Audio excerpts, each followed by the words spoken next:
Hey guys, সবাইকে good morning. তো ঘুম থেকে উঠে শুয়েছিলাম।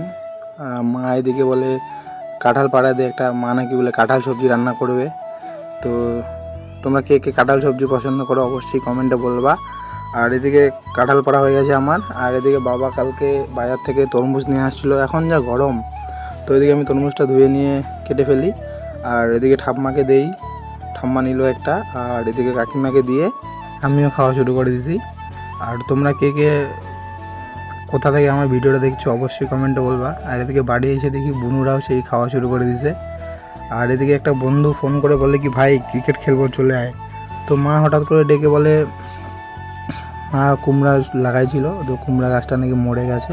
মা বলছে একটু জল নিয়ে আয়। তো মাকে জল নিয়ে আসে দিই, মা গাছগুলোকে জল দেয়। তো ওখান থেকে সোজা চলে আসি খেলতে। আর খেলতে গিয়ে তো প্রথম ম্যাচটা পুরো হেরেই গেলাম। প্রথম ম্যাচে ওরা 88 রান টার্গেট দিয়েছিল 7 ওভারে। তো আমরা সেই রান তুলতে পারি নাই। আর যেহেতু অনেক দিন পরে খেলছি, প্রথম হবেই এরকম। তো খেলা থেকে এসে খাওয়া দাওয়া করে শুয়েছিলাম। আর এদিকে আমাদের যেখানে নতুন বাড়ি করা হবে সেই জায়গায় আমরা অনেকগুলো কলা গাছ লাগাইছি। প্রায় মোটামুটি প্রত্যেকটা গাছেই একটা করে কলার ঝুঁকি হয়েছিল। তো আমি ভাইকে বললি ভাই কলার ঝুঁকিটা একটু কেটে দে। তো ভাই আমার কথা মতো কলার ঝুঁকিটা কেটে দিল। আর এদিকে তোমরা দেখো কত বড় হয়েছে সেই কলার ঝুঁকিটা।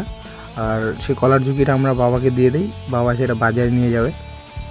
তোমরা যদি ফেসবুক থেকে ভিডিওটা দেখে থাকো তো ফলো করে দিবা, আর ইউটিউব থেকে দেখলে সাবস্ক্রাইব করে দিবা। তো আজকে আমাদের এইটুকুই, টাটা। দেখা হচ্ছে অন্য কোনো মিনি ব্লগে।